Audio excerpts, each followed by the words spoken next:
Alors, bonjour la belle famille de YouTube. La fois passée, j'avais publié une vidéo en disant que lorsque vous êtes dans un autre pays, avant que les résultats ne sortent et que vous êtes sélectionné, vous n'êtes pas obligé de rentrer chez vous. Okay? Mais il y a une petite correction que j'aimerais faire. Pas genre correction, un message que j'ai oublié d'ajouter. Okay? Vous n'êtes pas obligé de rentrer si seulement si vous êtes en toute légalité dans ce pays en question. Ok? Mais si vous avez des problèmes de papier, sachez que rentrer dans votre pays pour faire les demandes la demande de visa est une option pour vous. Bien, est quelque chose que vous devez considérer. Ok?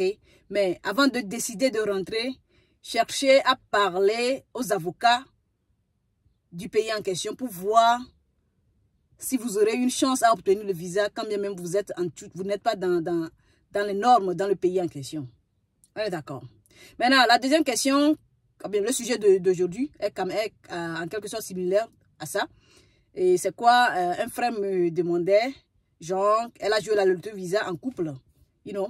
Voilà que actuellement, madame se trouve au Canada. Donc, il se demande si jamais ils ont été sélectionnés. Qu'est-ce qui peut se passer? Ici, c'est votre soeur. Amen, la vraie douceur. Si c'est votre première fois, soyez les bienvenus.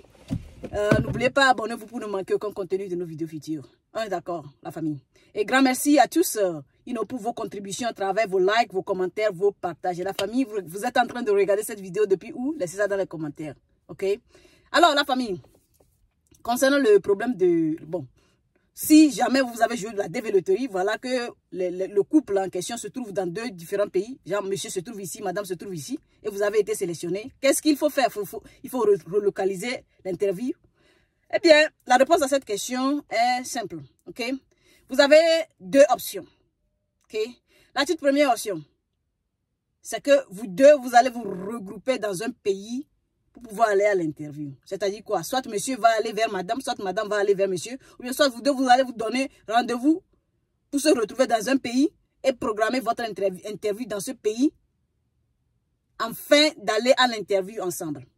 On est d'accord. Et dans ce cas, sachez que vous ne pouvez pas aller faire une visite médicale sans présenter une lettre d'interview. Ce qui veut dire que vous êtes obligés d'aller à l'interview dans le pays où vous allez passer vous êtes obligé d'aller à votre visite médicale dans le pays où vous allez passer votre interview. On est d'accord. Ça, c'est la toute première option. La deuxième option, il va falloir qu'on identifie d'abord qui est l'applicant principal.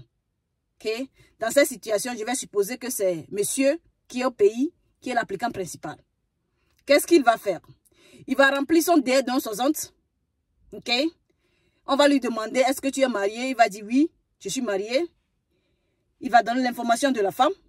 Maintenant, après avoir donné l'information de la femme, il y a une question qui va venir, qui va dire ceci. Est-ce que vous pensez partir avec votre femme? Dans cette situation, dans cette deuxième option, notre frère en question va dire non. Ok? Et la deuxième question qui va suivre cette question va dire ceci.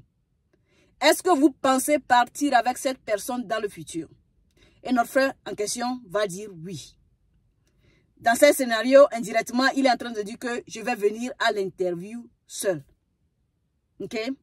Ce qui veut dire qu'il ira faire la visite médicale. À la visite, il va se rendre à la visite. Il va se rendre chez le médecin pour la visite médicale seul. Ok? Donc, après avoir allé à l'interview seul, obtenu le visa, monsieur va venir ici. Maintenant, comment est-ce qu'il peut amener madame ici par la suite? Quand je dis ici, je veux dire aux États-Unis. Okay? Maintenant, comment est-ce qu'il peut amener madame ici par la suite? Il y a trois options.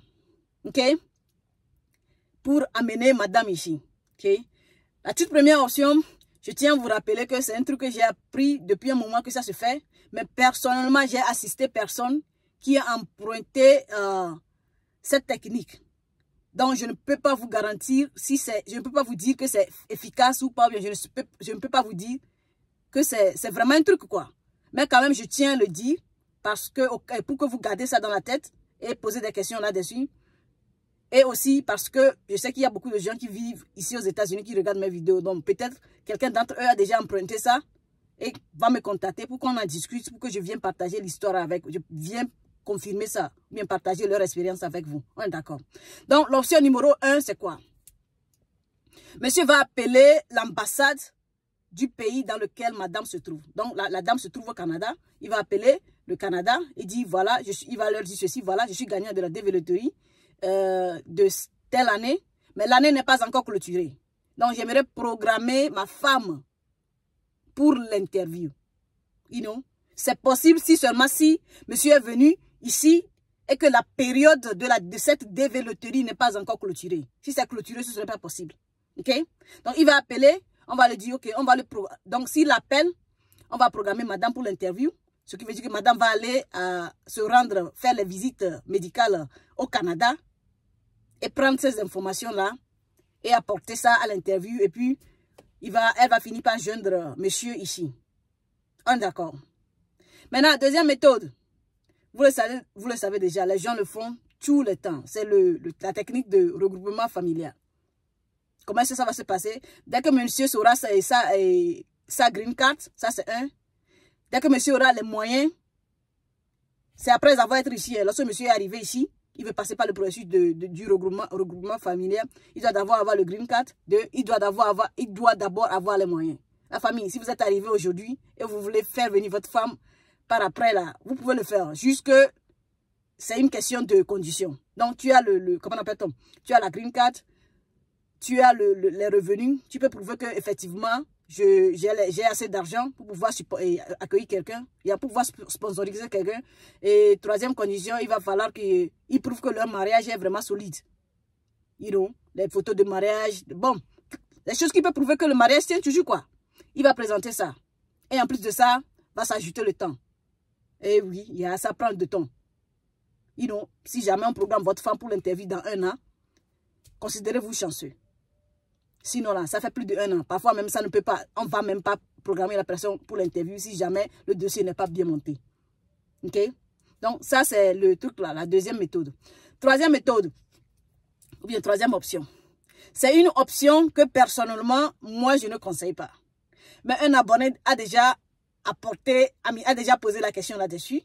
Et la technique, selon moi, selon ma technique, c'est que si une personne a déjà posé une question sur un sujet, ça veut dire qu'il y a possibilité que d'autres personnes aussi pensent la même chose. Donc, c'est pourquoi je vais discuter cette troisième option avec vous. Je vais partager ça avec vous et vous dire pourquoi je pense que ce n'est pas une bonne idée. Ok? Donc, la troisième option, c'est quoi? C'est d'inviter madame à venir ici. Et par la suite, vous allez vous marier. C'est la troisième option. Mais pourquoi je ne pense pas que c'est une bonne idée? Okay? Vous avez joué la loterie visa comme étant un couple. Ça, c'est un. En remplissant le DL260, vous avez dit que vous pensez faire venir cette personne ici dans le futur. OK?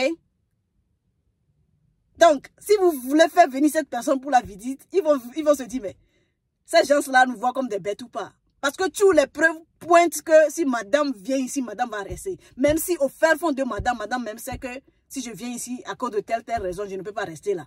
Les preuves déjà pointent déjà que madame, il y a une grande chance que madame va rester. Donc si vous passez par cette technique, ça va juste vous perdre de l'argent. Parce que bien sûr, si le visa n'a pas marché, ils vont pas vous donner votre argent. Vous voyez? Donc, cette technique-là, en tout cas, essayez ça à vos propres risques.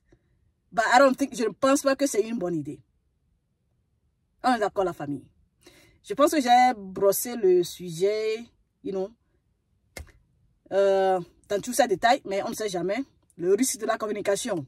Si jamais un message est mal passé, s'il vous plaît, laissez des commentaires. Je vais vous répondre le plus rapidement possible. On est d'accord. Ici, c'est votre soeur, Amen la Vierge de Soeur. Toujours un plaisir pour moi de vous servir ici. N'oubliez pas, partager l'information avec vos amis pour qu'ils en bénéficient aussi. On est d'accord. On se dit à plus. Bye bye.